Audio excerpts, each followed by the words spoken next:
ഞാൻ ഇന്ന് രാവിലെയും നാളെ രാവിലെയും ഒരേ വിഷയം തന്നെയാണ് നിങ്ങളോട് സംസാരിക്കുവാൻ ദൈവത്തിൽ ശരണപ്പെട്ടിരിക്കുന്നത്.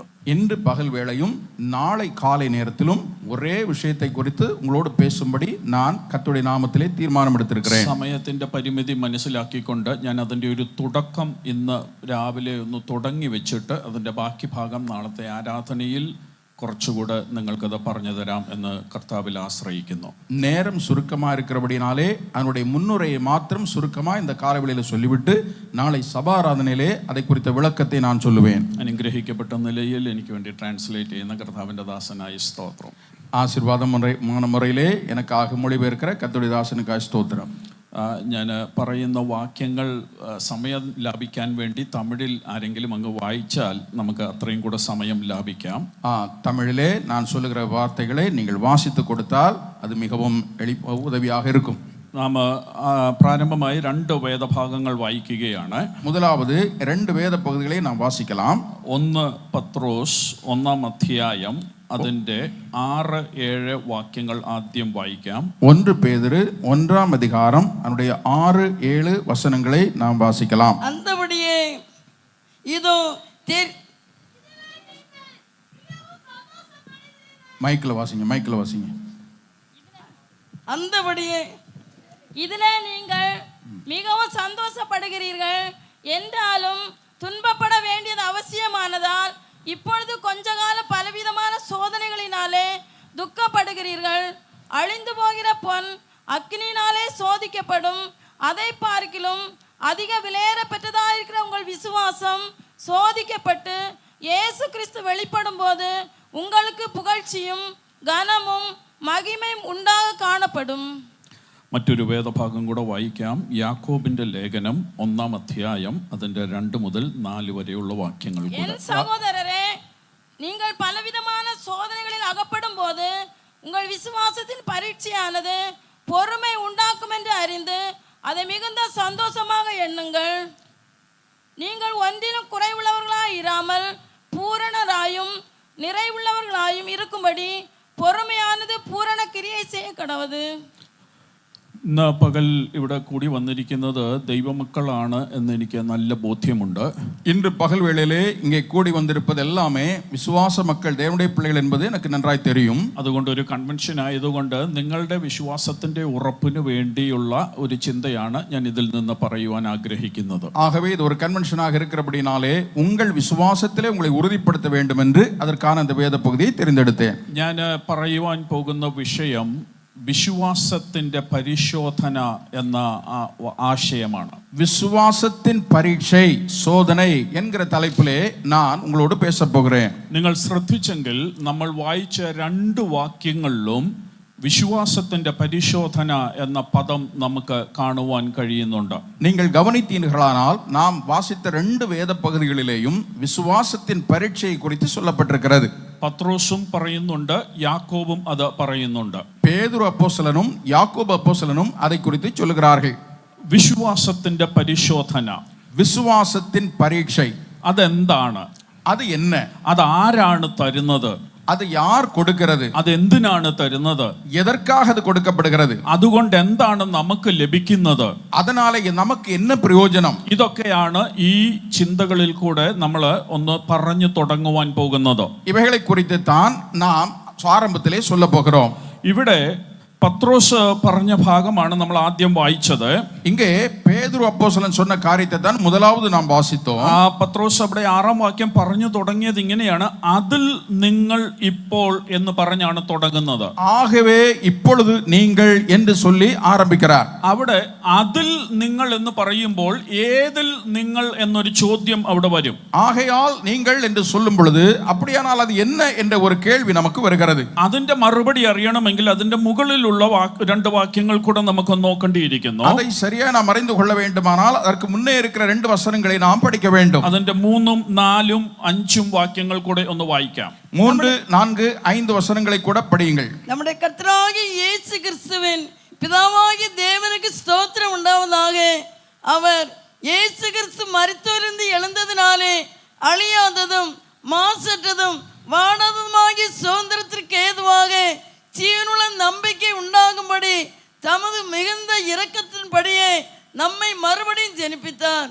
கடைசி காலத்திலே வெளிப்பட ஆயத்தமாக்கப்பட்டிருந்த ரட்சிப்புக்கு ஏதுவாக விசுவாசத்தை கொண்டு தேவனுடைய பலத்தினாலே காக்கப்பட்டிருக்கிற உங்களுக்கு அந்த சுதந்திரம் പരലോകത്തിൽ വയ്ക്കപ്പെട്ടിരിക്കുന്നത്. ഇത് പറഞ്ഞിട്ടാണ് പത്രോസ് പറയുന്നത് നിങ്ങൾക്ക് വിശ്വാസത്തിന്റെ പരിശോധനയുണ്ട് എന്ന് പത്രോസ് പറയുന്നത്. ഇവകളെ മുന്നதாக சொல்லிவிட்டு அதன் பின்பு இது நிமித்தம் விசுவாசத்தின் பரீட்சை உங்களுக்கு இருக்கிறது என்று சொல்லுகிறார். ഏതിനു വേണ്ടി? എதற்காக? അവിടെ പറയുന്നത് ഇങ്ങനെയാണ്, അന്ത്യകാലത്ത് വെളിപ്പെടുവാൻ ഒരുങ്ങിയിരിക്കുന്ന രക്ഷയ്ക്ക്. കടൈസി കാലത്തിൽ വെളിപ്പെട പോകുന്ന രക്ഷിപ്പ്.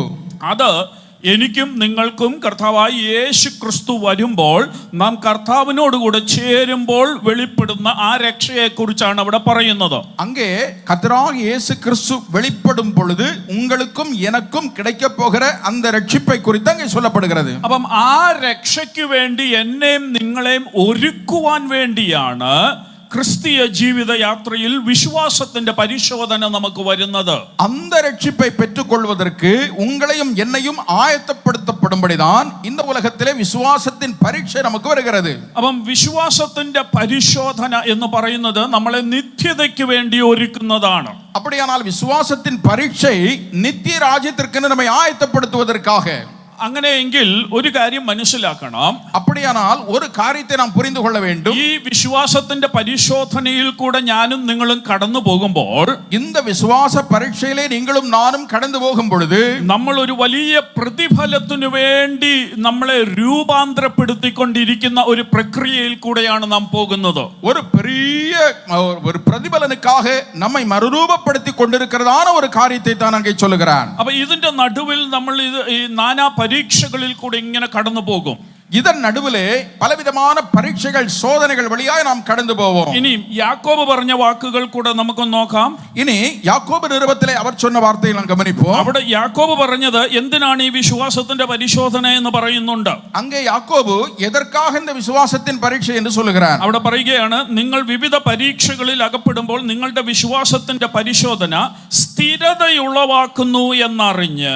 அந்த விசுவாசத்தின் பரீட்சையானது உங்களுக்கு பொறுமையை உண்டாக்கும் என்று அறிந்து.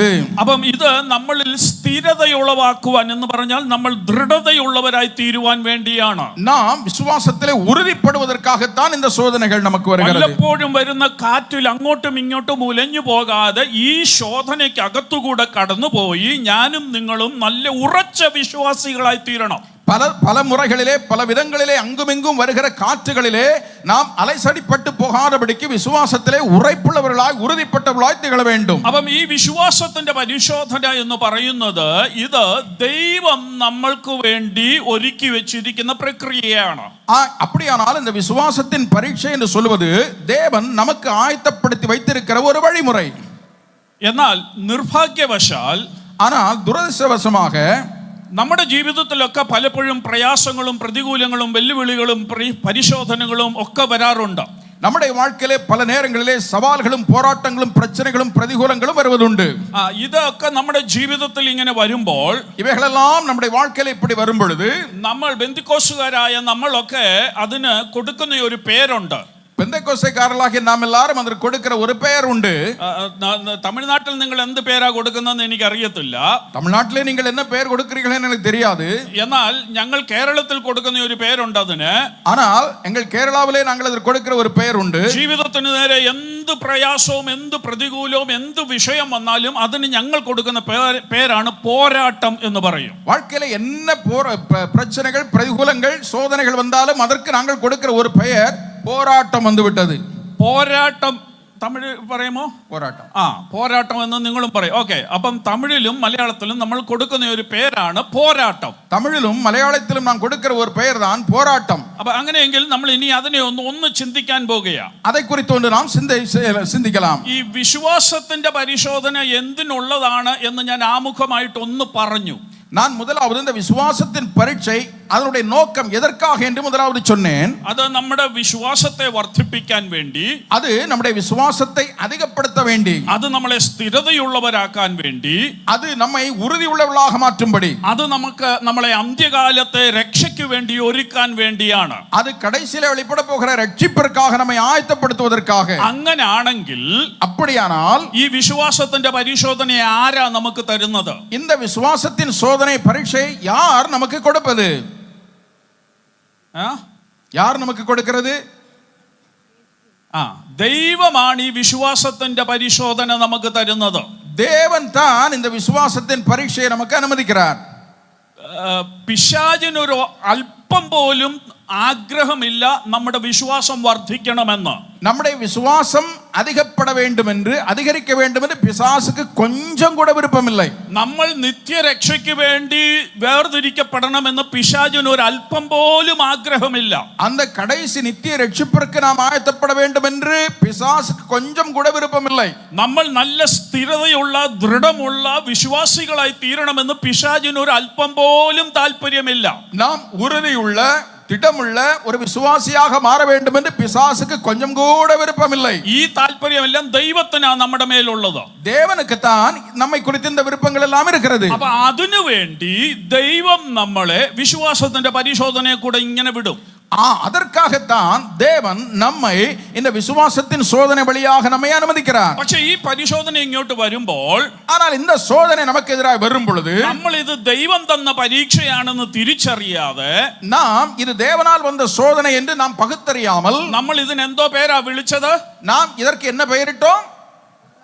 പോരാട്ടം എന്ന് വിളിച്ചു. போராட்டம் என்று கூப்பிட்டு சொன்னோம். ഇനി ഞാൻ ചോദിക്കട്ടെ, இனி நான் கேட்கிறேன், നമ്മളോട് പോരാടുന്നത് മിത്രമാണോ ശത്രുവാണോ? நம்மோடு போராடுவது சிநேகிதனா இல்லை சத்ருவா? ശത്രു. சத்ரு. അപ്പം ശത്രുവാണ് നമ്മളോട് പോരാടുന്നത്. அப்ப நம்மோடு போராடுவது நம்முடைய எதிரி. അപ്പൊ ഈ വിശ്വാസത്തിന്റെ പരിശോധന വന്നപ്പോ നമ്മൾ അതിനെ എന്താ വിളിച്ചത്?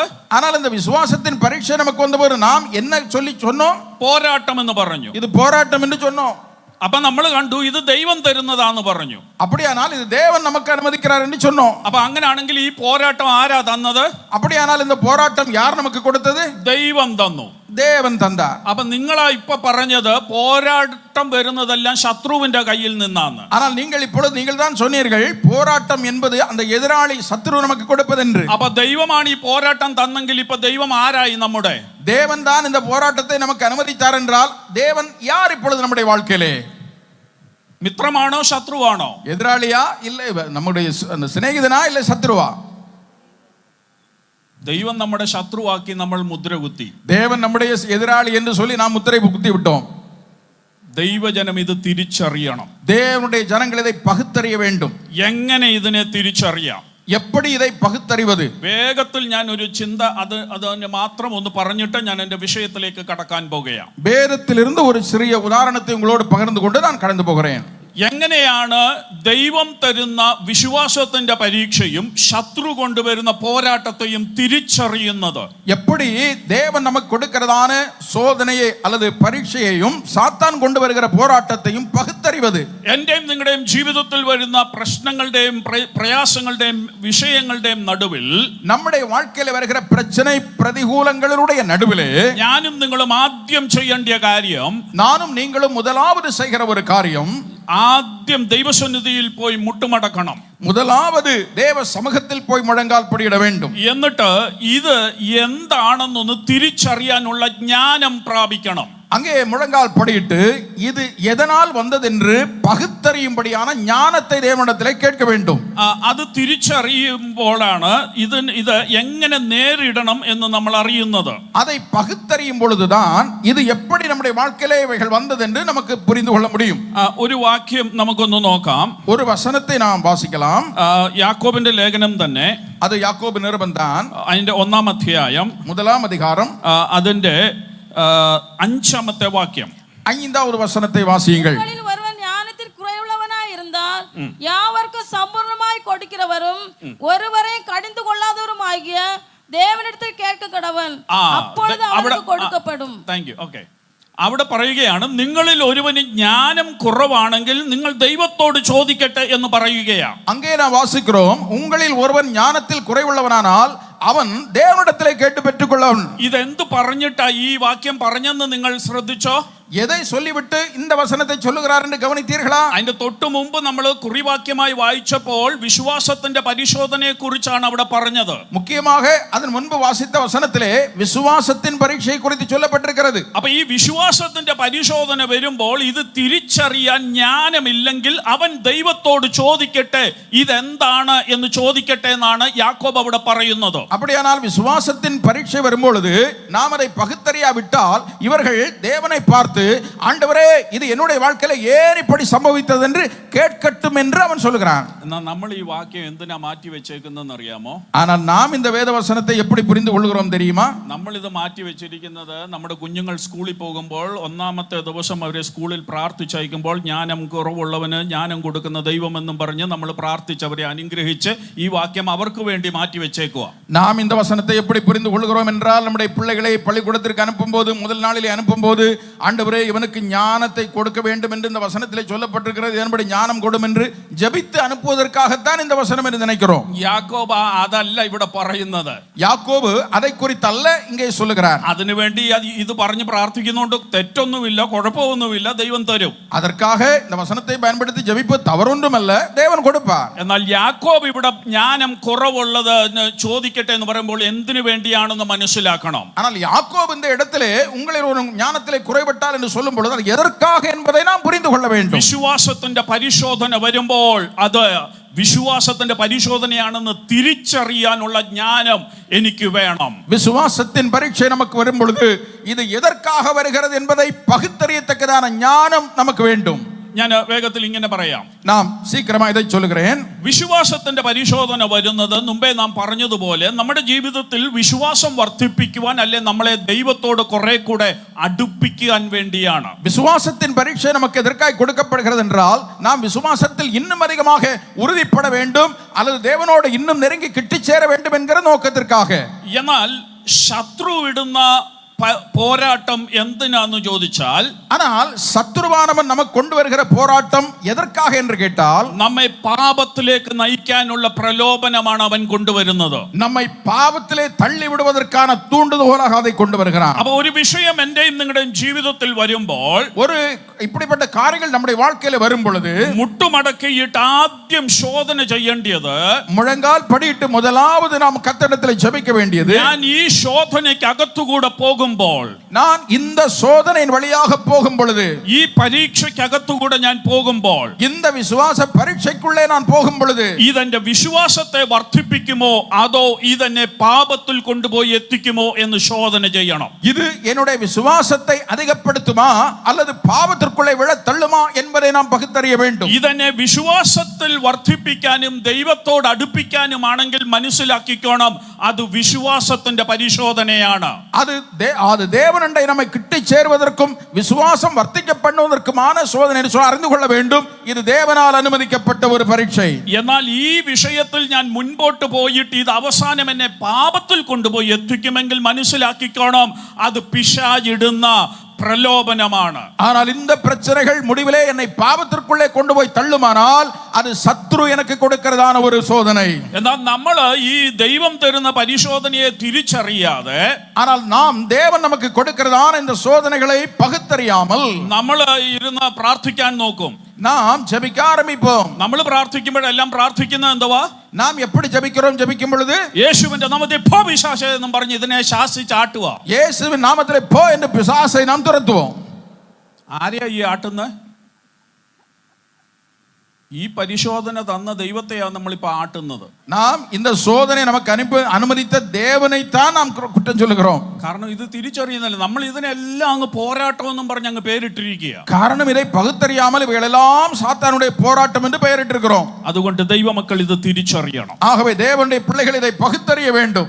വിശ്വാസത്തിന്റെ പരിശോധന എന്താണ് എന്ന് തിരിച്ചറിയണം. விசுவாசத்தின் சோதனை என்ன என்பதை பகுத்தறிய வேண்டும்.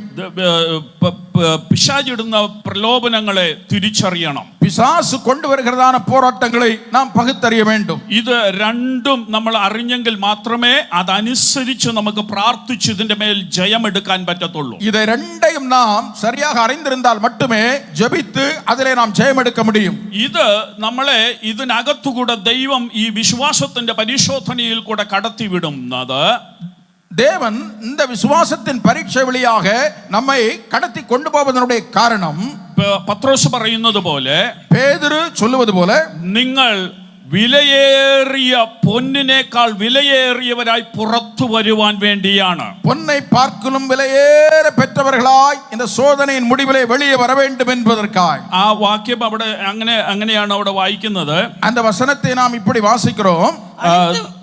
அழிந்து போகிற பொன் அக்கினியினாலே சோதிக்கப்படும், அதை பார்க்கலும் அதிக விலையேற பெற்றதா இருக்கிற உங்கள் விசுவாசம் சோதிக்கப்பட்டு இயேசு கிறிஸ்து வெளிப்படும் போது உங்களுக்கு புகழ்ச்சியும் கனமும் മഹിമ ഉണ്ടാകെ കാണപ്പെടും. അപ്പം നിങ്ങളെ ഈ തീച്ചൂളയ്ക്കകത്തുകൂടെ, വിശ്വാസത്തിന്റെ പരിശോധനയുടെ ഈ തീച്ചൂളയ്ക്കകത്തുകൂടെ ദൈവം കടത്തി വിടുമ്പോൾ, விசுவாசத்தின் பரீட்சையாகிய இந்த அக்னி சூளையின் வழியாய் கர்த்தர் உங்களை நடத்தி கொண்டு போகும் பொழுது അത് നിങ്ങൾ ഏറ്റവും വിലയുള്ളവരായി, നല്ല പൊന്നിനേക്കാൾ വിലയുള്ളവരായി തെളിഞ്ഞു വരുവാൻ വേണ്ടിയാണ്. நீங்கள் பொன்னை பார்க்கலும் அதிக விலையேற பெற்றவர்களாய் மாற்றப்படும்படித்தான். പക്ഷേ അതിന്റെ വില, നിങ്ങൾ ഈ കടന്നുപോയതിന്റെ വില പലപ്പോഴും ഇവിടെ വെച്ച് നിങ്ങൾ അത് അറിയത്തില്ല. ஆனால் நீங்கள் கடந்து போனதனுடைய പ്രതിഫലനെ, அதனுடைய விலையை ഭൂമിയിലെ എங்கே வைத்து நீங்கள் அறிய முடியாது. നമ്മൾ വായിച്ച ആ വാക്യത്തിൽ പറയുന്നത് അത് അറിയുന്ന ഒരു ദിവസമുണ്ട്. நான் வாசித்த வசனத்திலிருந்து அதனுடைய மகிமையை அறியும் நாள் ஒன்று வருகிறது. അതേ യേശുക്രിസ്തുവിന്റെ പ്രത്യക്ഷതയുടെ ദിവസത്തിൽ നിങ്ങൾ തേജസ്സിനും മാനത്തിനും മഹത്വത്തിനും കാരണമായി വിളങ്ങും എന്നാണ് അവിടെ പറയുന്നത്. அது இயேசு கிறிஸ்து வெளிப்படும் பொழுது உங்களுக்கு புகழ்ச்சியும் மகிமையும் உண்டாக காணப்படும். അതുകൊണ്ട് ഇന്ന് പകൽ എന്നെ കേൾക്കുന്ന ദൈവമക്കളോട് ഞാൻ പറയട്ടെ, ஆகவே இந்த பகல் வேளையில் என்னை கேட்கிற தேவனுடைய பிள்ளைகளோடு நான் சொல்லுகிறேன், നിങ്ങൾ കടന്നു പോകുന്ന വിശ്വാസത്തിന്റെ പരിശോധനയുടെ മുൻപിൽ പലപ്പോഴും നിങ്ങൾ ചോദിച്ചിട്ടുണ്ട്, എന്താ ദൈവമേ എനിക്ക് മാത്രം ഈ ശോധന ഇങ്ങനെ വരുന്നത്? நீங்கள் கடந்து போகிற இந்த விசுவாச பரீட்சையின் வழியாக, போராட்டத்தின் வழியாக கடந்து போகும்போது தேவனை பார்த்து, ஆண்டவரே எனக்கு ஏன் இந்த சோதனை என்று கேட்டிருக்கிறீர்களா? മറ്റാർക്കുമില്ലാത്ത ഈ തീച്ചൂള എന്തിനാ എനിക്ക് മാത്രം തരുന്നത് എന്ന് നിങ്ങൾ ചോദിച്ചേക്കാം. மற்ற ஒருவருக்கும் இல்லாத ஒரு அக்கினி சோதனை எனக்கு ஏன், எனக்கு மட்டும் என்று கேட்டிருக்கிறீர்களா? എന്നാൽ ഇന്ന് പകൽ ഞാൻ ഈ വചനത്തിന്റെ അടിസ്ഥാനത്തിൽ പറയാം, വേറെ ആർക്കുമില്ലാത്ത ഒരു വലിയ തിളക്കം യേശുക്രിസ്തുവിന്റെ പ്രത്യക്ഷതയുടെ ദിവസത്തിൽ നിങ്ങൾക്ക് വേണ്ടി ദൈവം മാറ്റി വെച്ചിട്ടുണ്ട്. நான் உங்களுக்கு சொல்லுகிறேன், மற்ற ஒருவருக்கும் இல்லாத ஒரு மகிமையை இயேசு வெளிப்படும் பொழுது உங்களுக்காக அவர் ஆயத்தப்படுத்தி வைத்திருக்கிறார். ഇനിയും ഈ രണ്ട് കുറിവാക്യങ്ങളിലും പറയുന്ന ഒരു കാര്യമുണ്ട്. இனி இந்த ரெண்டு நான் வாசித்த வசனங்களிலும் சொல்லப்படுகிற ஒரு முக்கியமான காரியம் உண்டு. പത്രോസ് പറയുമ്പോൾ അവിടെ പറയുന്നത്, பேதுரு சொல்லும் பொழுது அங்கே சொல்லுகிறார், ഇങ്ങനെ പറയുന്നു, അതിൽ നിങ്ങൾ ഇപ്പോൾ അല്പനേരത്തേക്ക് നാനാ പരീക്ഷകളാൽ ദുഃഖിച്ചിരിക്കേണ്ടി വന്നാലും. இப்பொழுது கொஞ்ச காலம் மாத்திரம் நீங்கள் பலவிதமான சோதனைகளிலே சிக்கி இருக்கிறீர்கள். നാനാ പരീക്ഷകൾ, பலவிதமான சோதனைகள். അപ്പൊ അതിന്റെ അർത്ഥം വിശ്വാസത്തിന്റെ പരിശോധന ഒരെണ്ണമായിട്ടല്ല, പലതായിട്ടാണ് വരുന്നത്. அப்படியானால் விசுவாசத்தின் சோதனை என்பது ஒன்று மட்டுமல்ல, பல பல பல சோதனைகள் வருகிறது. ഒന്ന് കഴിയുമ്പോൾ അടുത്തത് വരും, ஒன்று முடியும் போது இன்னொன்று வரும், അത് കഴിയുമ്പോൾ അടുത്തത് വരും, அது முடியும் போது இன்னொன்று வரும். ഇങ്ങനെ പലതായിട്ടാണ് ഇത് വരുന്നത്. இப்படி பலவிதமான சோதனைகள் நமக்கு வந்து கொண்டே இருக்கிறது. ഇതെല്ലാം എന്തിനാന്ന് ചോദിച്ചാൽ നമ്മളെ ആ പൊന്നു പോലെ പുറത്തു കൊണ്ടുവരുവാനാ. இவைகளெல்லாம் எதற்காகவென்று கேட்டால் நம் பொன்னை போல விலையேற பெற்றவர்களாய் மாற்றப்படும்படி. ഇനി യാക്കോബ് പറഞ്ഞ ആ വാക്യം നിങ്ങൾ നോക്കിക്കേ. இனி யாக்கோபு சொன்ன அந்த வசனத்திற்கு நேராய் வருவோம். അവിടെയും യാക്കോബ് പറയുന്ന ഒരു കാര്യമുണ്ട്. அங்கே யாக்கோபு சொல்லுகிற ஒரு காரியம் உண்டு. നിങ്ങൾ വിവിധ പരീക്ഷകളിൽ അകപ്പെടുമ്പോൾ, நீங்கள் பலவிதமான சோதனைகளில் அகப்படும் பொழுது, അവിടെയും വിവിധ പരീക്ഷകൾ ഒന്നല്ല ഒന്നിലധികമുണ്ട്. ஒன்றல்ல ஒன்றுக்கும் அதிகமான பல சோதனைகள் உண்டு. അപ്പൊ ഈ പരീക്ഷകൾ ഓരോന്നും നമ്മളെ ശുദ്ധി ചെയ്ത് ദൈവത്തിന് തിളങ്ങുന്ന പൊന്നാക്കി തീർക്കാൻ വേണ്ടിയാണ്. அப்படியானால் இந்த ஒவ்வொரு பரீட்சைகளும் சோதனைகளும் நம்மை சுத்திகரித்து தேவனுடைய பார்வையிலே விலையேறப்பெற்ற பொன்னாய் நம்மை மாற்றுகிறது. പത്രോസ് പറഞ്ഞ ആശയത്തിൽ നിന്നുകൊണ്ട് ഞാൻ ഒരു കാര്യം നിങ്ങൾക്ക് മനസ്സിലാകാൻ വേണ്ടി പറയാം. பேதுரு சொன்ன அந்த முக்கியமான காரியத்தில் நின்று கொண்டு ஒன்று சொல்லுகிறேன். ഒരു തട്ടാന്റെ കയ്യിൽ, ஒரு பொன்னடிக்கிற தட்டானுடைய கையிலே അതിനുള്ള ഒരു കല്ലോ അല്ലെങ്കിൽ ഈ പൊന്നടങ്ങിയിരിക്കുന്ന ആ ഒരു വസ്തു കയ്യിൽ കിട്ടുമ്പോൾ, அந்த பொன் பதிக்கப்பட்டிருக்கிற ஒரு பொருள் அவனுடைய கையிலே கிடைக்கும் பொழுது അദ്ദേഹം അത് തീക്കകത്തോട്ടിടും. அவன் அதை அக்கினிக்குள்ளே போடுகிறான். എന്നിട്ട് ഇത് കുറെ നേരം അതിനകത്ത് കിടന്ന് അതിന്റെ കുറെ കീടങ്ങളൊക്കെ അങ്ങ് പോകും. இது அந்த பொன்னுக்குள்ளே கிடந்து அது உருகி உருகி அதில் இருக்கிற கசடெல்லாம் நீங்கி போகிறது. എന്നിട്ട് കുറെ കഴിഞ്ഞ് അദ്ദേഹം ഇതിനെ പുറത്തെടുക്കും.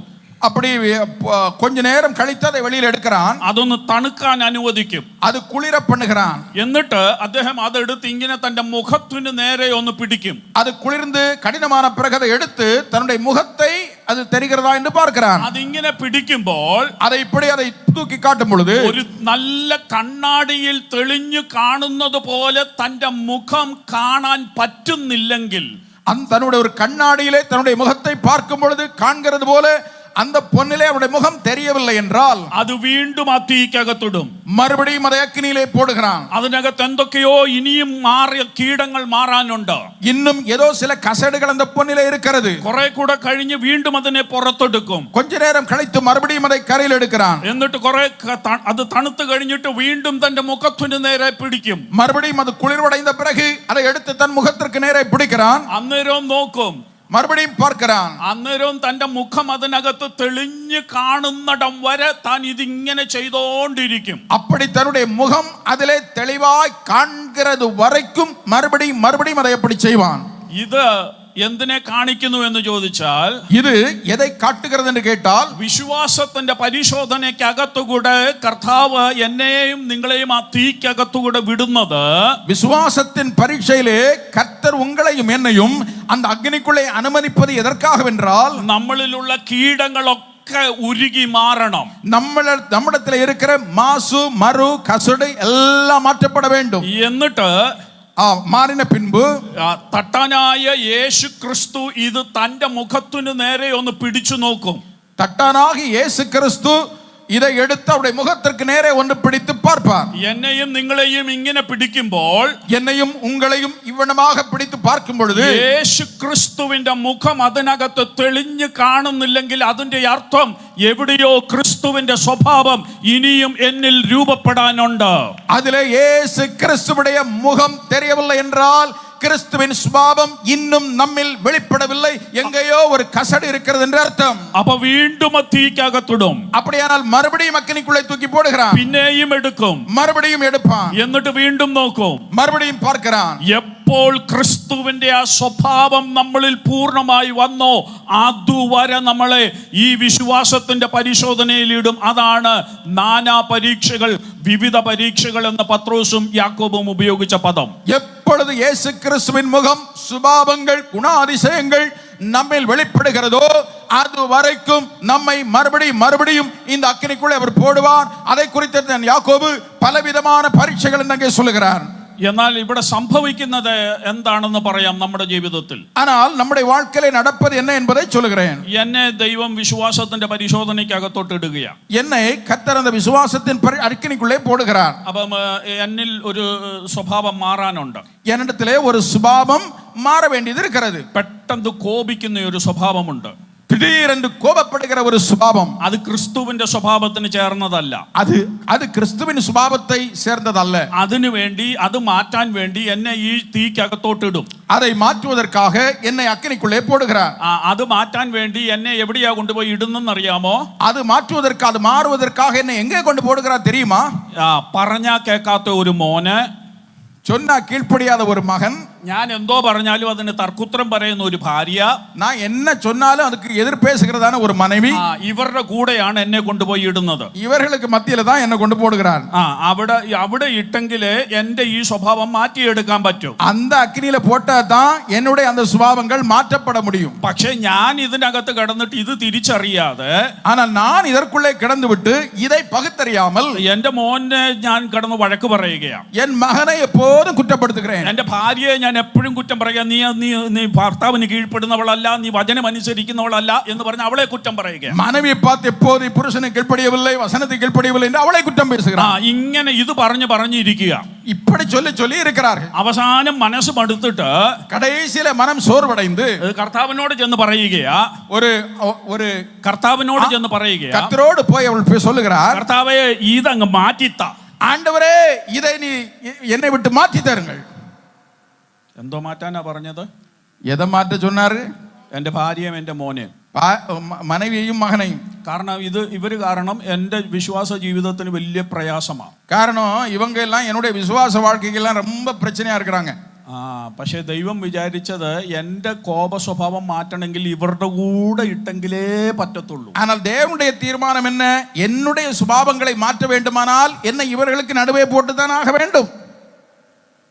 വർത്താനം പറയാൻ അറിയാത്തതും തിരിച്ചറിവില്ലാത്തതുമായ ഊമരെ പോലെ ഒരു സ്ഥാനത്ത് ചുമ്മാതിരിക്കുന്ന രണ്ടുപേരുടെ ഇടയിൽ എന്നെ കൊണ്ടുപോയി ഇട്ടാൽ എളുപ്പം എൻ്റെ കോപം മാറാൻ എളുപ്പമാണ്. ஒன்றும் பேச தெரியாம ஊமையை போல பேசாம உட்கார்ந்துருக்கிற ரெண்டு பேருக்கு நடுவில் கொண்டு போட்டா என்னுடைய சுபாவம் எப்படி வெளியே தெரியும்? പക്ഷെ അവരുടെ ഇടയിലല്ല ദൈവം എന്നെ ഇടുന്നത്. அப்படிப்பட்டவர்கள் நடுவில் அல்ல ஆண்டவர் நம்மை விடுவது. എന്നെ ചൊറിഞ്ഞോണ്ടിരിക്കുന്ന ഇവരുടെ നടുവിലേ ഇടത്തുള്ളൂ. என்ன ചൊറിഞ്ഞുകിട്ടേ இருக்கக்கூடிய ഇവர்கள் നടുവിലേ தான் என்ன கொண்டு போடணும். കാരണം യേശുവിന്റെ സ്വഭാവം എന്നിൽ വരണം. കാരണം യേശുവിൻ സ്വഭാവം എന്നിൽ വെളിപ്പെട வேண்டும்.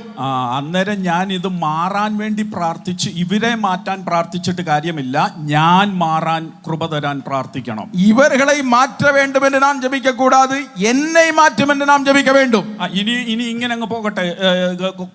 ഞാൻ അങ്ങ് നിർബന്ധം പിടിക്കുക, കർത്താവേ ഒക്കത്തില്ല, ഇത് മാറ്റിയേ പറ്റൂ, ഇവരെ മാറ്റിയേ പറ്റൂ, ഇവരെ രൂപാന്തരപ്പെടുത്തണം, ഇവരെ നന്നാക്കണം എന്ന് പറഞ്ഞ് ഞാൻ അങ്ങ് പ്രാർത്ഥിച്ചെന്നങ്ങ് ഇരിക്കട്ടെ. ശരി, ഇനി ഇതെല്ലാം വേണ്ട ആണ്ടവരെ, ഇവர்களை நீ மாற்றிதான் ஆகணும், இதை மாற்றிதான் ஆகணும், இது எனக்கு வேண்டாம் என்று நிர்பந்தப்படுத்தி நான் கர்த்தரிடத்தில் ஜெபிக்கிறேன் என்று வைத்துக் கொள்ளுங்கள். എന്റെ ശല്യം കാരണം ദൈവം അങ്ങ് തീരുമാനിച്ചു, അവരെ നന്നാക്കാൻ അങ്ങ് തീരുമാനിച്ചു. நம்முடைய தொந்தரவு தாங்க முடியாமல் அவர்களை சரிப்படுத்த தேவன் தீர்மானித்தார் என்று வைத்துக் கொள்வோம். അവര് നന്നായി, அவர்கள் சரிப்பட்டு விட்டார்கள், അവര് നല്ല കുഞ്ഞുങ്ങളായി, நல்ல பிள்ளைகளா மாறிட்டாங்க. പക്ഷെ എന്റെ കോപം ഇപ്പോഴും മാറിയിട്ടില്ല. ஆனால் என்னுடைய கோபமோ இன்னும் மாறவில்லை.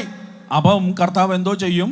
அப்ப ஆண்டவர் என்ன செய்வார்? വീണ്ടും മറ്റൊരു തീക്കകത്ത് എന്നെ കൊണ്ടുപോയി ഇടും. மறுபடியும் இன்னொரு தீக்கு நடுவிலே கொண்டு போய் போடுவார்.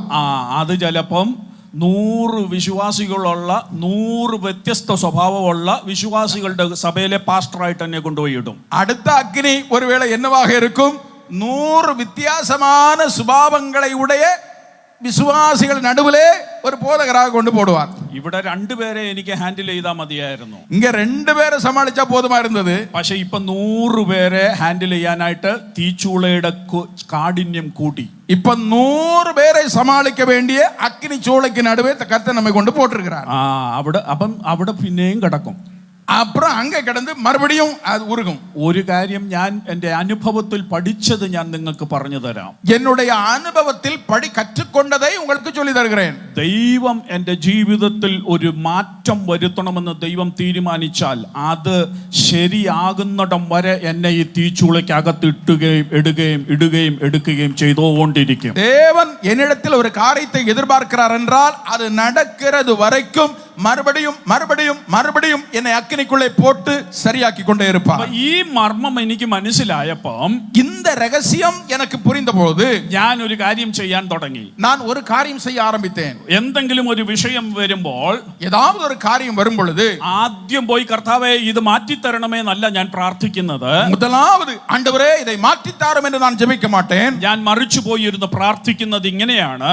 நான் போய் தனியாக உட்கார்ந்து ஜெபிப்பது இப்படி ஜெபிப்பேன். കർത്താവേ ഇത് വിശ്വാസത്തിന്റെ പരിശോധനയാണോ അതോ പിശാചിന്റെ പ്രലോഭനമാണോ എന്ന് ആദ്യം അറിയണം. முதலாவது ஆண்டவரே இது விசுவாசத்தின் பரீட்சை நீர் அனுமதித்ததா இல்ல சாத்தான் கொண்டு வருகிற போராட்டமா என்பதை எனக்கு வெளிப்படுத்தும். അപ്പം അങ്ങനെ കുറച്ചു നേരം പ്രാർത്ഥിച്ചു കഴിയുമ്പം വിശ്വാസത്തിന്റെ പരിശോധനയാണെന്ന് മനസ്സിലായി കഴിഞ്ഞാൽ, அப்படி கொஞ்ச நேரம் ஜெபிக்கும் பொழுது தேவனுடைய வெளிப்பாட்டின்படி இது விசுவாசத்தின் பரீட்சை என்பதை நான் புரிந்து கொண்ட பிறகு അപ്പം പിന്നെ അടുത്തത് പ്രാർത്ഥിക്കുന്നത്, அப்போ அடுத்து நான் കർത്താവേ എന്നിൽ എന്ത് മാറ്റമാണ് അങ്ങ് വരുത്താൻ ആഗ്രഹിക്കുന്നത് അതെനിക്ക് വെളിപ്പെടുത്തി തരണമേ എന്ന് പറയും. ஆண்டவரே என்னிடத்தில் என்ன மாற்றத்தை நீர் எதிர்பார்க்கிறீர் அதை வெளிப்படுத்த வேண்டும் என்று ஜெபிப்பேன். അപ്പോൾ അങ്ങനെ ഇരിക്കുമ്പോഴാണെങ്കിൽ ദൈവം പറയുന്നത് നിന്റെ കോപ സ്വഭാവം മാറണം, വെളിപ്പെടുത്തണം. அப்படி இருக்கும் பொழுதுதான் கர்த்தர் வெளிப்படுத்துவார். உன்னுடைய கோபம் மாற வேண்டும். അപ്പൊ ഞാൻ അതിനായിട്ട് ഏൽപ്പിച്ചു കൊടുക്കും. அப்போ அதற்காக நான் என்னை ஒப்பு கொடுப்பேன். അത് ഒറ്റ രാത്രി കൊണ്ടൊന്നും ചിലപ്പോൾ മാറത്തില്ല. அது ஒரு இரவிலே ஒன்றும் நடக்காது. ചിലപ്പോൾ കുറച്ച് സമയമെടുക്കും. சில நேரம் கொஞ்சம் நேரம் எடுக்கும். എന്നാലും ആ ചൂളയ്ക്കകത്ത് കിടന്ന് പതുക്കെ ദൈവം അത് മാറ്റി ഇങ്ങനെ ഞാൻ തന്നെ അതിന് വിധേയപ്പെട്ടു കൊടുക്കുമ്പോൾ മാറ്റിത്തരും. ஆனாலும் அந்த தீச்சூளைக்குள்ளே கிடந்து மறுபடியும் மறுரூபமாகி தேவன் விரும்புகிற சுபாவத்தில் அது மாற்றப்படும். അത് കഴിഞ്ഞ് അപ്പൊ അതൊക്കെ മാറി ഏതാണ്ട് ഒരു ഇച്ചിരി നല്ല ശാന്തനായി നല്ലൊരു സ്വഭാവക്കാരനായി പുറത്തു വന്നു. அது முடிந்து ഇപ്പോൾ കോപമെല്ലാം മാറി നല്ല ശാന്തമുடைய ഒരു മനുഷ്യനായി ഞാൻ വെളിയെ വந்தேன். അങ്ങനെ ഇരുന്നപ്പോഴാ ദൈവം നോക്കിയപ്പോൾ എനിക്ക് വേറെ ഒരു കുഴപ്പമുണ്ട്. அப்படி தேவன் பார்த்து கொண்டிருக்கும் போது என்னிடத்துல இன்னொரு பிரச்சனை இருந்தது. എന്റെ കയ്യിൽ ഫോണുണ്ട്. என்னுடைய கையில போன் உண்டு. ആ ഫോൺ വെച്ചോണ്ട് அந்த போனை எடுத்துக்கொண்டு പ്രാർത്ഥിക്കേണ്ട നേരത്തും ഞാൻ ഇങ്ങനെ ചുമ്മാ യൂട്യൂബിൽ അതും ഇതും കണ്ട് വല്ലവരുടെയും കുറ്റം പറയുന്നതും അതും ഇതും ഒക്കെ കണ്ടുകൊണ്ട് ഇങ്ങനെ രസിച്ചുകൊണ്ടിരിക്കുക. அந்த ஜெபிக்கும் பொழுது அந்த ஜெப நேரத்திலே இப்பொழுது செல்போனை எடுத்துக்கொண்டு யூடியூபிலே பலரும் பேசுகிற காரியங்களை எல்லாம் கேட்டுக்கொண்டே இருப்பேன். ഇപ്പം പിന്നെ വിശ്വാസികളൊക്കെ ഇഷ്ടം പോലെ അങ്ങോട്ടും ഇങ്ങോട്ടും പാസ്റ്റർമാരെയും വിശ്വാസികളെ അങ്ങോട്ടും ഇങ്ങോട്ടും ഒക്കെ കുറ്റം പറയുന്നതൊക്കെ ഞങ്ങളുടെ നാട്ടിലുണ്ട്. எங்க தேசத்திலே இப்பொழுது விசுவாசிகள் போனை வச்சுட்டு பாஸ்டரையும் விசுவாசிகளை மாறி குறை சொல்லி கொண்டிருக்கிற காரியங்கள் எல்லாம் உண்டு. തമിഴ്നാട്ടിൽ അങ്ങനൊന്നും ഇല്ലെന്ന് എനിക്കറിയാം. അയ്യോ, അപ്പൊ നിങ്ങളും ഞങ്ങളും ഒരുപോലെ അല്ലയോ? நீங்களும் தானே எல்லாம் ஒண்ணு போலதா இல்லையா? അപ്പൊ ഇത് കണ്ടോണ്ടിരിക്കുന്ന ഒരു രസമാ. இத பார்த்துட்டு இருக்கிறது ஒரு ரசமான காரியம். അപ്പൊ ദൈവം വിചാരിച്ചു നിന്റെ ഈ സ്വഭാവം മാറ്റണം. அப்ப தேவன் என்னிடத்தில் நினைத்தார் இந்த சுபாவம் உன்னிடத்திலே மாற வேண்டும். നല്ല 65,000 രൂപ വിലയുള്ള ഒരു ഫോൺ, நல்ல 65,000 രൂപ വില ഉള്ള ഒരു ഫോൺ വാങ്ങിച്ചിട്ട് ഒരു വർഷം പോലും ആയിട്ടില്ല. വാങ്ങി ഒരു വർഷം കൂടെ ആകവിல்லை. അപ്പൊ ഈ സ്വഭാവം മാറ്റാൻ വേണ്ടി அப்ப இந்த சுபாவத்தை மாற்றும்படி ദൈവം ചെയ്തു. ஆண்டவர் ஒரு காரியம் செய்தார். ഞാൻ ഒരു ദിവസം ഫോൺ കൊണ്ടുപോയി ചാർജ് ചെയ്യാൻ കുത്തി വെച്ചപ്പം ஒரு தடவை போன் சார்ஜ் பண்ணும்படி அங்கே கொண்டு போட்ட போது അപ്പോന്ന് പറഞ്ഞ് അടിച്ചതങ്ങ് പോയി. பட்டார் என்று வெடித்து போனது. അവിടെ കിടന്നുകൊണ്ട് പിശാചിനെ പ്രാകാൻ തുടങ്ങി. அங்க கிடந்துட்டு பிசாசை சபிக்க ஆரம்பித்தேன். ദുഷ്ട പിശാച, നീ എന്റെ ഫോൺ കളഞ്ഞോ, നിന്നെ ഞാൻ ശരിയാക്കും എന്ന് പറഞ്ഞ് പിശാചിനോട് ദേഷ്യപ്പെടാൻ തുടങ്ങി. துஷ்ட பிசாசு என்னுடைய போனை பொட்ட பண்ண நீ என்ன பண்றேன்னு பிசாசை திட்ட ஆரம்பித்தேன். വല്ല പ്രയോജനമുണ്ടോ? ஏதாவது பிரயோஜனம் உண்டா? അത് കഴിഞ്ഞ് പിന്നെ പോയി അടുത്ത ഫോൺ വാങ്ങിക്കാൻ കർത്താവിനോട് പോയിരുന്ന് പ്രാർത്ഥിക്കുക. அது முடிஞ்ச பிறகு அடுத்த போன் கிடைக்கணும் ஆண்டவரிடத்துல போய் இருந்து ஜெபம் பண்றேன். അപ്പോഴാ കർത്താവ് പറഞ്ഞത്, നിന്റെ ഫോൺ ഞാനാ അടിച്ചു കളഞ്ഞത്, നിന്റെ ഈ സ്വഭാവം കളയാൻ വേണ്ടിയാ ഞാൻ അത് അടിച്ചു കളഞ്ഞെന്ന് പറഞ്ഞു. அப்பொழுது ஆண்டவர் சொல்லுவார், உன்னுடைய இந்த சுபாவம் எப்போதும் அதில் இருக்கக்கூடிய சுபாவத்தை மாற்றும்படி நான் தான் அந்த போனை அடித்து மாத்தினேன். അപ്പോഴാ തലയ്ക്ക് ബോധം വീണത്. அப்பதான் கொஞ்சம் புத்தி வந்தது. ഇങ്ങനെ ഓരോ പരീക്ഷയ്ക്കകത്തുകൂടെ ഇട്ടാണ് ദൈവം നമ്മളെ മുന്നോട്ട് വിടുന്നത്.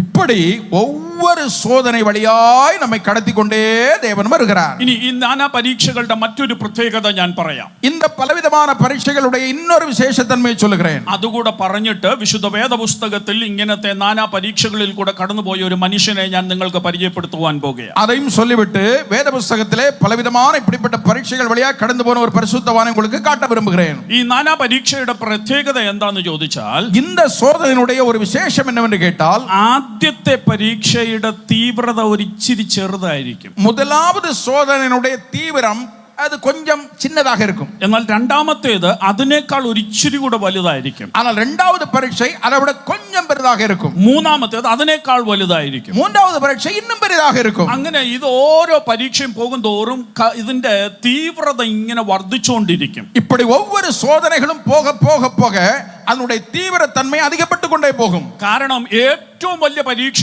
ആദ്യമേ നമുക്ക് തന്നാൽ നമ്മളെ കൊണ്ട് അത് താങ്ങാൻ പറ്റത്തില്ലെന്ന് കർത്താവിന് അറിയാം. காரணம் மிகப்பெரிய ஒரு சோதனையை முதலாவதே கொடுத்து விட்டால் இவனால் தாங்க முடியாது என்று ஆண்டவருக்கு தெரியும். അതുകൊണ്ട് ചെറിയത് തന്നിട്ട് പെതുക്കെ പെതുക്കെ തീവ്രത കൂട്ടിയാണ് വലിയതിലേക്ക് കൊണ്ടുപോകുന്നത്. ஆகவே ஒரு சின்ன சோதனையில் ஆரம்பித்து கொஞ்சம் கொஞ்சமாக அதை பெரிதாக்கி கொண்டே போவார். അത് ഞാൻ വേദപുസ്തകത്തിൽ കൂടെ പറയാൻ പോകുന്ന മനുഷ്യന്റെ അനുഭവത്തിൽ കൂടെ ഞാൻ നിങ്ങൾക്ക് അത് വെളിപ്പെടുത്തി തരാം. வேதத்திலே உங்களுக்கு காட்ட போகிற அந்த மனிதனுடைய அனுபவத்தின் வழியாக அதை நான் உங்களுக்கு சொல்லலாம். പക്ഷേ അത് മനസ്സിലാക്കാൻ ഞാൻ ഇനി ഒരു കാര്യം കൂടെ ഒന്ന് പറഞ്ഞിട്ട് നമുക്ക് അങ്ങോട്ട് പോകാം. அதை புரிந்து கொள்ள நான் இன்னொரு காரியத்தை கூட சொல்லிவிட்டு நாம் அடுத்து கடந்து போகலாம். നമ്മളൊക്കെ സ്കൂളിൽ പോയവരും നമ്മുടെ വീട്ടിൽ നിന്ന് സ്കൂളിൽ പോകുന്ന കുഞ്ഞുങ്ങളുമുള്ള വീടുകളാണ്. நாம் ஸ்கூலுக்கு போகிறவர்களும் നമ്മുടെ വീട്ടിലിருந்து പിള്ളകൾ സ്കൂலுக்கு போகிறதுமாக இருக்கிறது.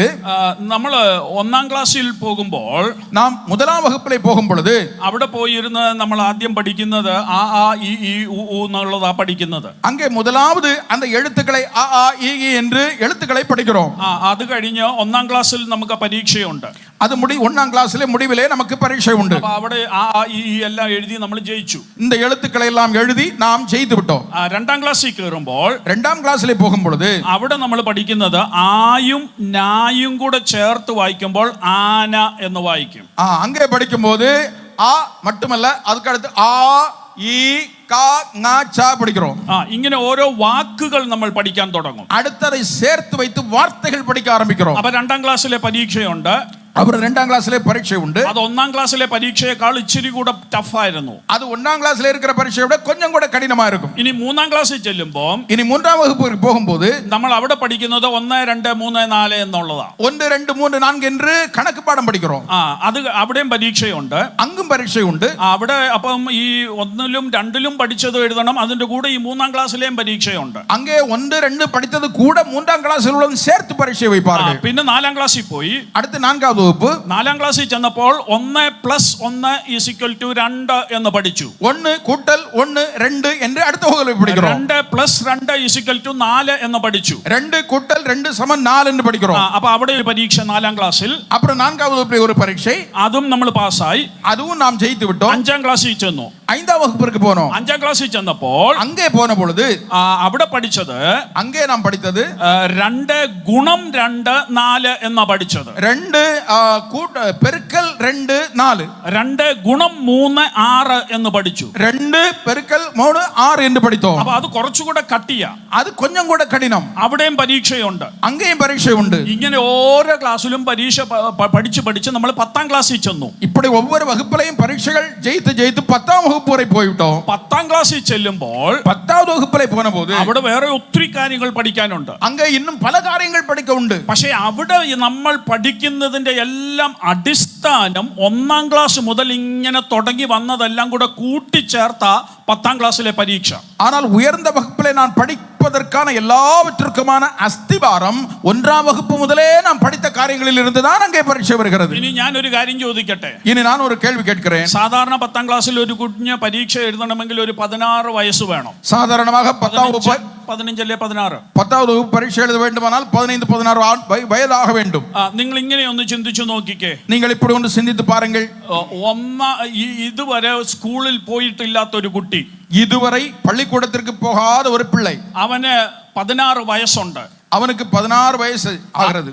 SSLC പരീക്ഷ, മെട്രിക്കുലേഷൻ പരീക്ഷ വന്നപ്പോൾ, மெட்ரிகுலேஷன் பரீட்சை வந்த பொழுது 16 വയസ്സുള്ള ഇതുവരെ സ്കൂളിൽ പോയിട്ടില്ലാത്ത ഈ കുട്ടിയെ, இதுவரைக்கும் ஸ்கூலில் போகாத 16 வயதான இந்த பிள்ளையை അവനെ കൊണ്ടുപോയി പരീക്ഷാ ഹാളിൽ കൊണ്ടുപോയി ഇരുത്തിയിട്ട് அவனை இந்த எக்ஸாம் ஹாலிலே கொண்டு போய் உட்கார வைத்துவிட்டு ചോദ്യക്കടലാസും ഉത്തരക്കടലാസും അവന്റെ കയ്യിൽ കൊടുത്തിട്ട്, கேள்வித்தாளும் பதில் விடை எழுதுகிற பேப்பரை கையில கொடுத்துவிட்டு, ഇത് എഴുതി ഉത്തരം ശരിക്കും എഴുതി നല്ല പാസ്സായിക്കോണം എന്ന് അവനോട് പറഞ്ഞാൽ, இது நல்ல பதிலை எழுதி பாஸ் பண்ணி விட்டு வாங்கிட்டு அவனிடத்திலே சொன்னால், ഇതുവരെ സ്കൂളിന്റെ പടി കണ്ടിട്ടില്ലാത്ത ഇവൻ, பள்ளிக்கூட வாசலையே பார்க்காத இவன் അവിടെ ഇരുന്നോണ്ട് ഇത് കണ്ടോണ്ട് മുകളിലോട്ട് ഇരുന്ന് നക്ഷത്രം എണ്ണുകയല്ലാതെ ഒരക്ഷരം ഇവൻ ഈ പേപ്പറിൽ എഴുതത്തില്ല. அவன் அந்த எக்ஸாம் ஹால்ல உட்கார்ந்து மேல பார்த்து நட்சத்திரத்தை எண்ணுகிறது அல்லாமல் ஒரு பதிலும் எழுத முடியாது. അവന് 16 വയസ്സുണ്ട്, ശരിയാ.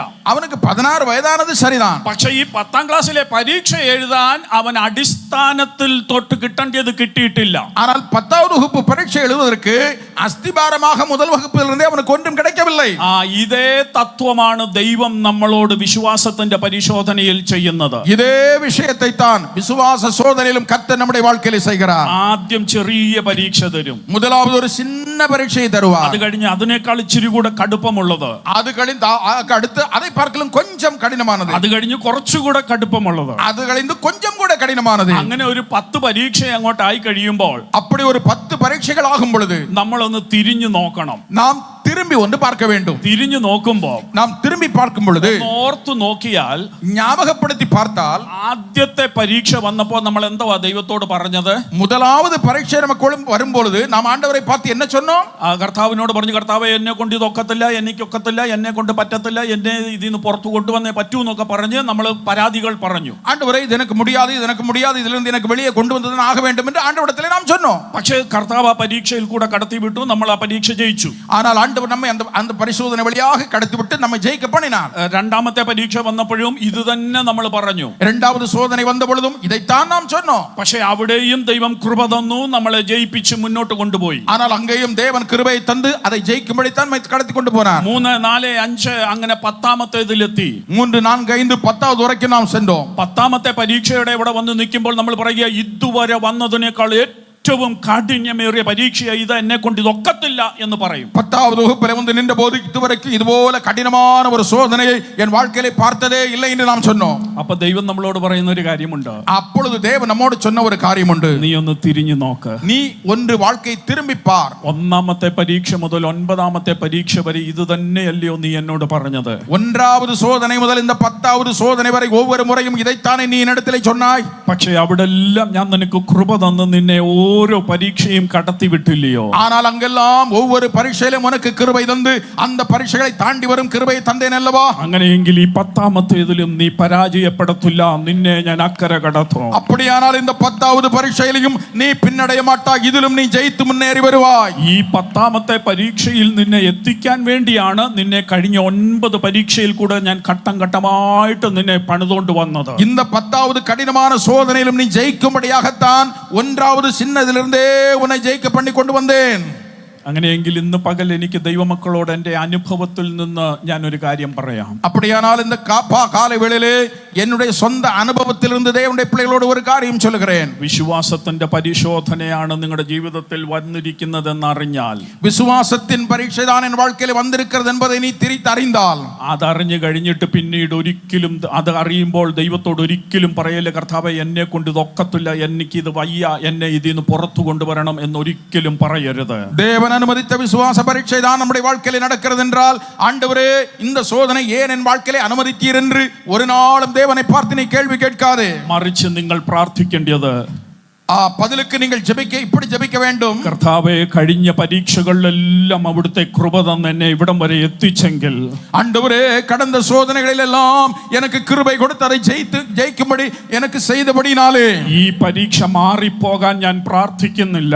இந்த சோதனையும் என்னை விட்டு எடுபட்டு போக வேண்டும் என்று நான் ஜெபிக்க மாட்டேன். പക്ഷേ ഞാൻ ഒന്ന് പ്രാർത്ഥിക്കുന്നു, ஆனால் நான் ஒரு காரியத்தை ஜெபிக்கிறேன். എനിക്ക് അങ്ങയുടെ കൃപ വേണം, எனக்கு உம்முடைய கிருபை வேண்டும், എനിക്ക് അങ്ങയുടെ സാന്നിധ്യം വേണം, ഉമ്മുடைய സമൂഹം മാത്രം എനിക്ക് പോതും. അങ്ങന്റെ കൂടെ ഉണ്ടെങ്കിൽ നമുക്ക് ഈ പരീക്ഷ ഒരുമിച്ച് ജയിക്കാൻ പറ്റും. நீர் என்னோடு கூட இருப்பீரானால் நாம் ஒருமித்து இந்த சோதனையை ஜெயிக்கலாம். എന്നെ കൊണ്ട് തന്നെ ഇത് പറ്റത്തില്ല, நான் தனிமையாக மாற்றம் இது முடியாது. പക്ഷെ അങ്ങ് കഴിഞ്ഞ 9 പരീക്ഷയിൽ എന്റെ കൂടെ ഇരുന്നത് പോലെ ഇതിനകത്തും ഇരുന്നാൽ എനിക്കിത് ജയിക്കാൻ പറ്റും. ஆனால் நீர் கடந்த 9 பரீட்சையிலும் என்னோடு கூட இருந்தது போல இதிலும் என்னோடு கூட இருப்பீரானால் என்னால ஜெயிக்க முடியும். അങ്ങനെ നമ്മൾ പറഞ്ഞു പ്രാർത്ഥിച്ച് സമർപ്പിച്ചാൽ, அப்படி நாம் ஜெபித்து தேவ கரத்திலே நம்மை அர்ப்பணித்தால் എത്രയും വേഗത്തിൽ നമുക്ക് ആ പരീക്ഷ പാസ്സായി പുറത്തു വരാൻ പറ്റും. மிகவும் சீக்கிரமாய் அந்த சோதனையிலும் ஜெயித்து நம்மாலே வெளியே வர முடியும். എന്നാൽ അത് പ്രാർത്ഥിക്കുന്നതിന് പകരം, ஆனால் அப்படி ஜெபிப்பதற்கு பதிலாக പരാതി പറഞ്ഞ്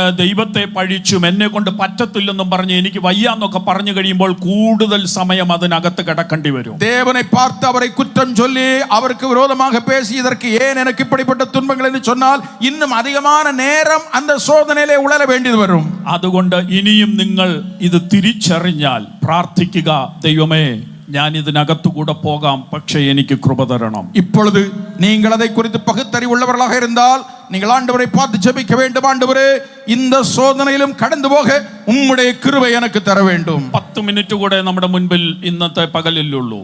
10 நிமிஷங்கள் கூட இந்த பகல் வேளையிலே நமக்கு முன்னே இருக்கிறது. ഞാൻ പറയാൻ വരുന്ന മനുഷ്യനെ ഒന്ന് പരിചയപ്പെടുത്തി ഒന്ന് തുടങ്ങി വെക്കുവാൻ പോകുകയാണ്. நான் சொல்ல போகிற அந்த மனிதனை ஒன்று சொல்லி அறிமுகப்படுத்தி வைக்க விரும்புகிறேன்.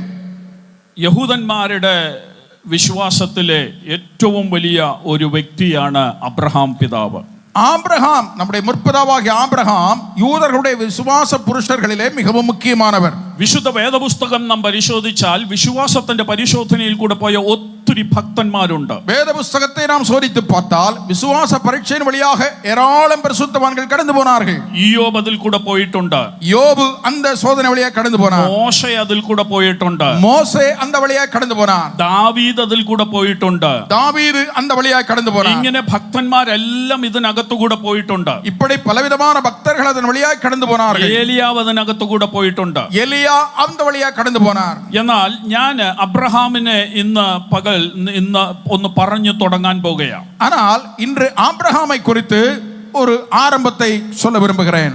അത് നമുക്ക് ഒരു വാക്യം ഒന്ന് വായിക്കാം. ഒരു വചനത്തെ നാം വാസിக்கலாம். നമുക്ക് പെട്ടെന്നൊരു ചോദ്യം, ഞാൻ ഇത്രയുമൊക്കെ പറഞ്ഞു വന്നപ്പോൾ നിങ്ങൾക്ക് പെട്ടെന്നൊരു ചോദ്യം മനസ്സിൽ വരും. நான் இவ்வளவு சொல்லி வந்த பிறகு திடீரென்று ஒரு கேள்வி உங்களுடைய மனதிலே வரும். ദൈവം നമ്മളെ പരീക്ഷിക്കുമോ? தேவன் நம்மை சோதிப்பாரா? ദൈവം അങ്ങനെ ചെയ്യുന്ന ദൈവമാണോ? தேவன் அப்படி செய்கிறவரா? ഒരു വാക്യം വായിക്കാം. ஒரு வசனம் வாசிப்போம். ഉൽപ്പത്തി പുസ്തകം ஆதியாகமம் 22-ാം അധ്യായം അതിന്റെ 1-ാം വാക്യം. 22-ാം அதிகாரம் அதனுடைய 1-ாம் வசனம். காரியங்கள் நடந்த பின்பு தேவன் ஆபிரகாமை சோதித்தார். ദൈവം അബ്രഹാമിനെ പരീക്ഷിച്ചു. தேவன் ஆபிரகாமை சோதித்தார். അപ്പം ദൈവം പരീക്ഷിക്കുമോ? அப்ப தேவன் சோதிப்பாரா?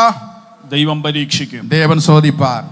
അപ്പം ഇതാണ് ഇനിയും നമ്മൾ ചിന്തിക്കാൻ പോകുന്നത്. இதை குறித்து தான் தொடர்ந்து நாம் சிந்திக்க போகிறோம். നാളെയും ഞാൻ ഇതിന്റെ ബാക്കി ഭാഗം പറയും. நாளையும் இதனுடைய மீதி பகுதியை சொல்லுவேன். യഹൂദന്മാര് വിശ്വസിക്കുന്നത്, யூதர்களுடைய விசுவாசம் വിശുദ്ധ വേദപുസ്തകത്തിൽ അതില്ല, பரிசுத்த வேத புத்தகத்தில் அது இல்லை. പക്ഷേ അവരുടെ റബിമാര് അവരുടെ മറ്റ് ഗ്രന്ഥങ്ങളിൽ എഴുതി വെച്ചിരിക്കുന്നത്, ரபிமார்களுடைய மற்ற புத்தகங்கள் எழுதி வைத்திருப்பது, ഒരു റബി എഴുതിയ കമന്ററി വായിച്ചതിന്റെ വെളിച്ചത്തിലാണ് ഞാൻ ഇത് പറയുന്നത്. ஒரு யூத ரபி எழுதின விளக்க புத்தகத்திலிருந்து வாசித்ததை சொல்லுகிறேன். അദ്ദേഹം എഴുതി വെച്ചിരിക്കുന്നത്, அவர் இப்படி எழுதுகிறார், അബ്രഹാമിന്റെ ജീവിതത്തിൽ ദൈവം 10 പരീക്ഷകൾ കൊടുത്തു.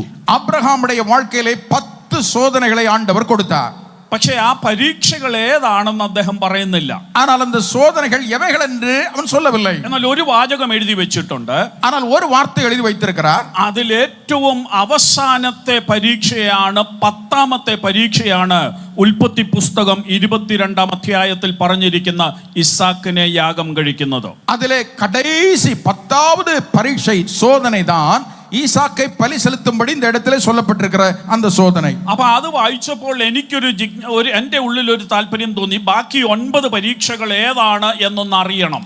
அப்போ அதை வாசித்த போது என்னுடைய உள்ளத்திலே மீதி 9 சோதனைகள் என்ன என்பதை அறிய வேண்டும் என்ற ஆவல் வந்தது. വേദപുസ്തകമൊക്കെ ഞാൻ പരിശോധിച്ചിട്ട് അങ്ങനെയെങ്ങും ഒരു പരീക്ഷ എന്നുള്ള പദമൊന്നും വേറെ എങ്ങും അങ്ങനെ കാണുന്നില്ല. வேத புத்தகத்தை வாசித்த போது வேறு இடங்களில் ஒன்றும் சோதனை என்ற அந்த சொல் அவருடைய வாழ்க்கையிலே வரவில்லை. ഈ യഹൂദൻ റബി എഴുതിയ കമന്ററികൾ പലതും നോക്കിയിട്ട് അതിനകത്ത് എങ്ങും ഇങ്ങനെ പറഞ്ഞു ഈ 10ാമത്തെ പരീക്ഷ ഇതാണെന്നല്ലാതെ വേറെ അവര് ബാക്കി 9 ഏതാണെന്ന് അവർ പറയുന്നില്ല. யூதருடைய வேற விளக்க புத்தகங்களை எல்லாம் வாசித்து பார்த்தபோது இங்கே சொல்லப்பட்ட சோதனை தவிர வேற 9 பரீட்சைகள் எவைகள் என்று சொல்லப்படவில்லை. அப்ப ഞാൻ തന്നെ ഇതൊന്ന് പ്രാർത്ഥനയോടെ പഠിക്കാൻ ശ്രമിച്ചു. நான் தனியாக ஜெபத்தோடு இதை குறித்து கற்றுக்கொள்ள ஆரம்பித்தேன். പരിശുദ്ധാത്മാവ് എന്നെ പഠിപ്പിച്ച കാര്യമാണ് ഇനിയും നിങ്ങളുടെ ജീവിതത്തിൽ അബ്രഹാമിന്റെ 10 പരീക്ഷകൾ ഞാൻ നിങ്ങളുടെ മുൻപിൽ പറയാൻ പോകുന്നത്. இனி தொடர்ந்து ஆபிரகாமுடைய 10 பரீட்சைகள் பரிசுத்தாவியானவர் எனக்கு போதித்த அந்த காரியங்களை உங்களோடு பகிர்ந்து கொள்ள விரும்புகிறேன். അബ്രഹാമിന്റെ കഥ അറിയാത്തവരുണ്ടെങ്കിൽ ഒന്ന് കൈ ഉയർത്തിക്കേ.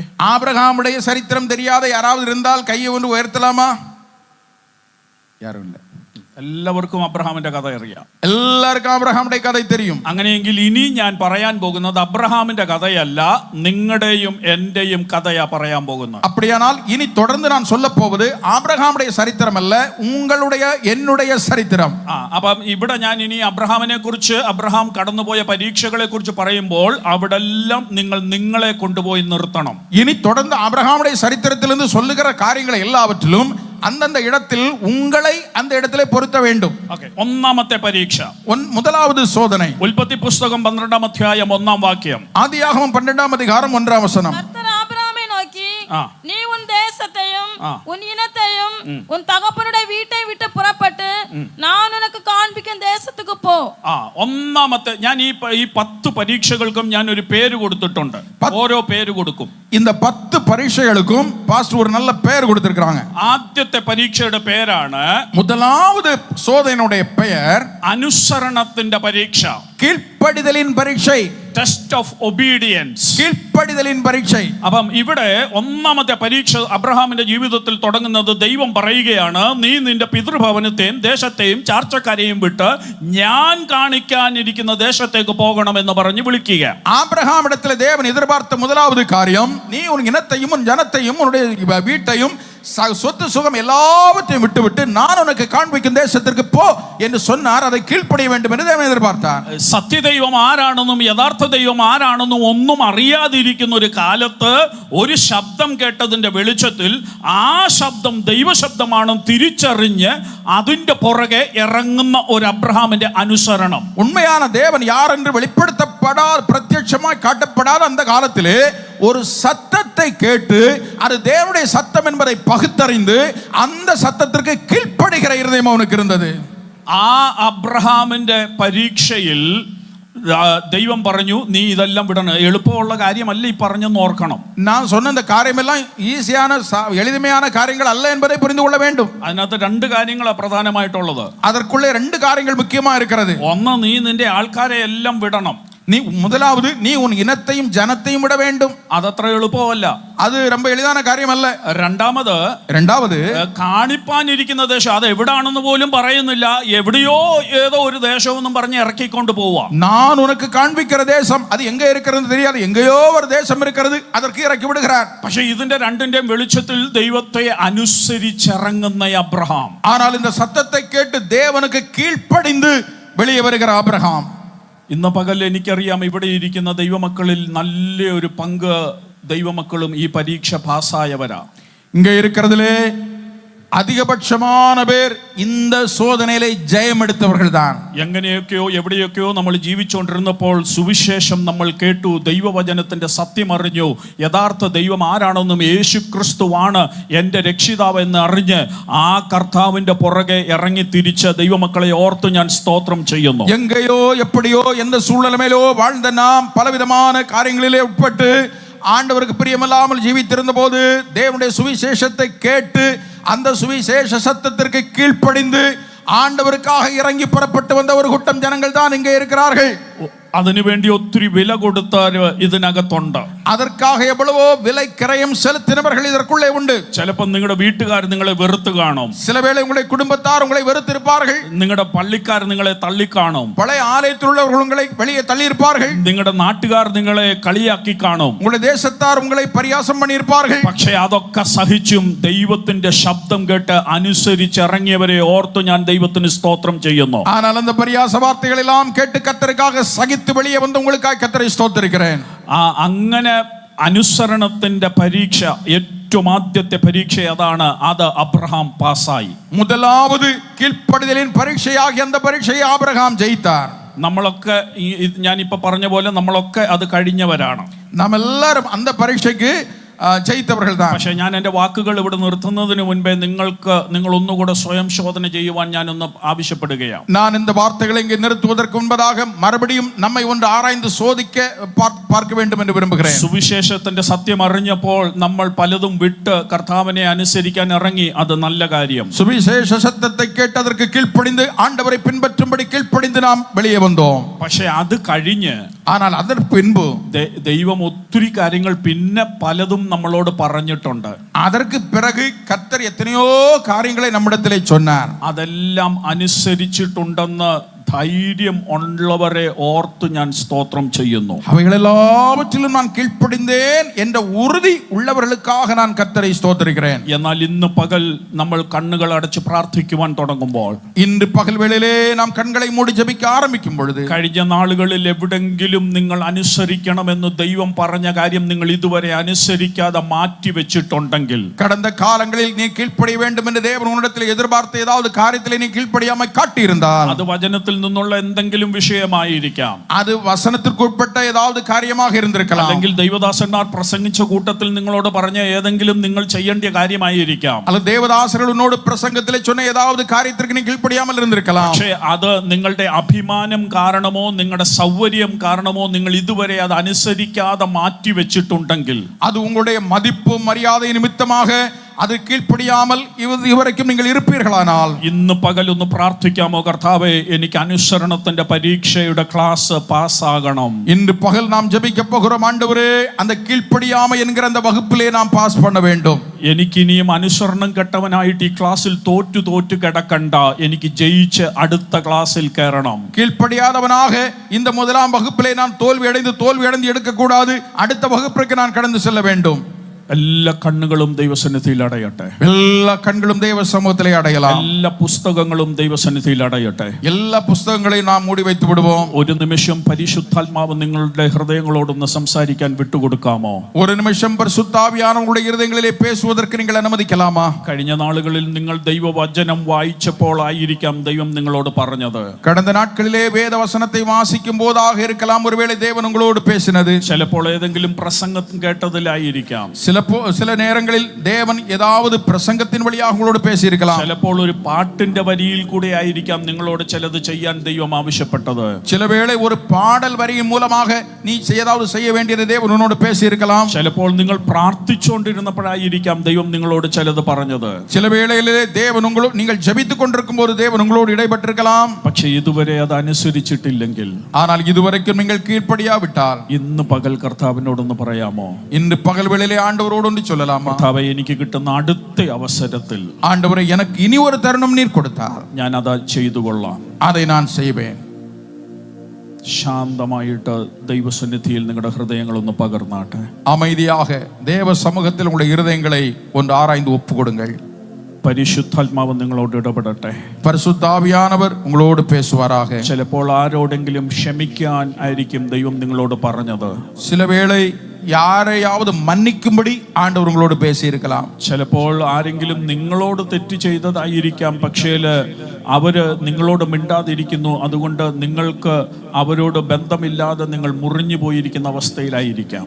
யாரோ ஒருவர் அவர்கள் உங்களுக்கு விரோதமாக கிரியை செய்திருக்கலாம், அது நிமித்தம் நீங்கள் பேசாமல் தொடர்பில்லாமல் இருந்து கொண்டிருக்கலாம். ചിലപ്പോൾ നിങ്ങളുടെ കുടുംബത്തിനകത്ത് ആരോടെങ്കിലും ഒക്കെ നിങ്ങൾക്ക് പിണക്കമോ വിദ്വേഷമോ വല്ല വൈരാഗ്യമോ വാശിയോ ഒക്കെ ഉള്ളതായിരിക്കാം. சில வேளை உங்கள் குடும்பத்திற்குள்ளேயே சில வைராக்கியங்களும் போராட்டங்களும் இருந்து கொண்டிருக்கலாம்.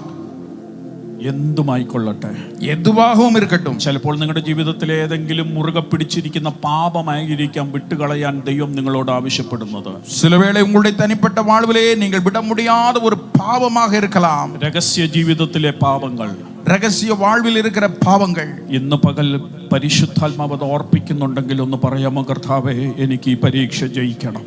இன்று பகல் வேளையிலே பரிசுத்த ஆவியானவர் உங்களுக்கு ஞாபகத்தில் அதை கொண்டு வருவாரானால், ஆண்டவரே எனக்கு மன்னிக்க கிருபை தாரும், കർത്താവേ എനിക്ക് കൃപ തരണമേ എന്നൊന്ന് പ്രാർത്ഥിച്ചേ. ஆண்டவரே எனக்கு கிருபை தாரும் என்று சொல்லி ஜெபித்து, എനിക്ക് തോൽവി അടഞ്ഞവനായിട്ട് ജീവിക്കണ്ട, நான் தோல்வி அடைந்தவனாக வாழக்கூடாது, ഞാൻ തോറ്റവളായിട്ട് ജീവിക്കണ്ട, நான் தோல்வி அடைந்தவனாக வாழக்கூடாது, എനിക്ക് ജയിച്ചു മുന്നേറണം, நான் ஜெயம் எடுத்து முன்னேற வேண்டும், എനിക്ക് ജയിച്ചു മുന്നേറണം, நான் ஜெயம் எடுத்து முன்னேற வேண்டும். അങ്ങ് പറയുന്നത് അനുസരിക്കാൻ ഞാൻ തയ്യാറാണ്. நீர் சொல்வதை கீழ்ப்படிய நான் ஆயத்தம். സ്നാനപ്പെടാൻ ചിലപ്പോൾ ദൈവാത്മാവ് പറഞ്ഞിട്ട് ഇതുവരെയും സ്നാനപ്പെടാതിരിക്കുന്നതായിരിക്കാം നിങ്ങളുടെ ജീവിതത്തിലെ അനുസരണത്തിന്റെ കുറവ്. ஞான ஸ்நானம் எடுக்க தேவன் சொன்னாலும் நீ அதற்கு கீழ்ப்படியாமல் இதுவரைக்கும் நீ இருந்து கொண்டிருக்கலாம். സുവിശേഷ വേലയ്ക്ക് ഇറങ്ങാൻ ദൈവം പലപ്പോഴും ആഹ്വാനം തന്നിട്ടും ഇതുവരെ ഇറങ്ങാത്തതായിരിക്കാം നിങ്ങളുടെ ജീവിതത്തിലെ അനുസരണക്കേട്. சுவிசேஷ ஊழியத்திற்கான அழைப்பை கர்த்தர் தந்த பிறகும் நீ இதுவரைக்கும் அதற்கு கீழ்ப்படியாமல் இருக்கலாம். ഇന്ന് പകൽ എന്താണെങ്കിലും കർത്താവെ അനുസരിക്കാൻ ഞാൻ തയ്യാറാണെന്നൊന്ന് പറയാമോ? இந்த பகல் வேளையிலே என்ன காரியமாயிருந்தாலும் கர்த்தாவே நான் அதற்கு கீழ்ப்படிய ஆயத்தமா இருக்கிறேன். ഒരു വാക്ക് ഞാനൊന്ന് പ്രാർത്ഥിക്കട്ടെ. ஒரு வார்த்தை நான் உங்களுக்காக ஜெபிக்கிறேன். പരിശുദ്ധനായ ഞങ്ങളുടെ ദൈവമേ, സ്വർഗീയ പിതാവേ, ഞങ്ങളെ അവിടുത്തെ കരങ്ങളിലേക്ക് തരുന്നു. ഇന്ന് പകൽ ഞങ്ങളുടെ ജീവിതത്തിൽ അങ്ങ് ഞങ്ങളോട് പലപ്പോഴും പറഞ്ഞിട്ട് ജീസസ്, ഞങ്ങൾ ഇതുവരെയും അനുസരിക്കാതിരുന്നത്, ജീസസ്, ഞങ്ങൾ മനഃപൂർവ്വമായിട്ട് മാറ്റിവെച്ചത്,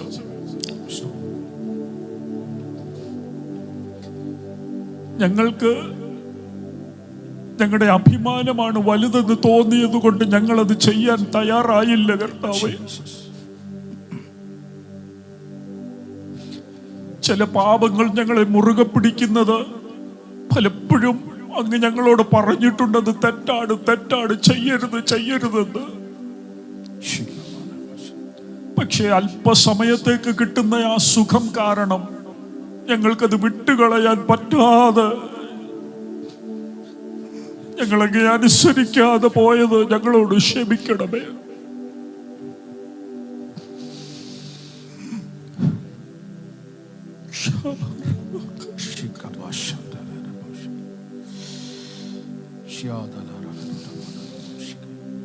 അനുസരിക്കാൻ ഒരു കൃപ തരണമേ. അനുസരിക്കാൻ ഒരു കൃപ തരണമേ. തൃക്കരകളിലേക്ക് ഞങ്ങളെ കൈമാറുന്നു. പരിശുദ്ധാത്മാവ് ക്രിയ ചെയ്യട്ടെ. യേശു ക്രിസ്തുവിന്റെ വിലയേറിയ നാമത്തിൽ തന്നെ ആമേൻ. ആമേൻ. കർത്താവ് അനുവദിച്ചാൽ ഇതിന്റെ ബാക്കി ഭാഗങ്ങൾ സമയം അനുവദിക്കുന്ന നിലയിൽ നാളെ നമുക്ക് ബാക്കി ചിന്തിക്കാം. தொடர்ந்துள்ள பகுதிகளை கர்த்தர் அனுமதிப்பார் என்றால் சமயம் கிடைக்கிறது போல நாளை காலையிலே நாம் தொடர்ந்து தியானிக்கலாம். ദൈവം നമ്മെ അനുഗ്രഹിക്കട്ടെ. கர்த்தர் நம்மை ஆசீர்வதிப்பாராக.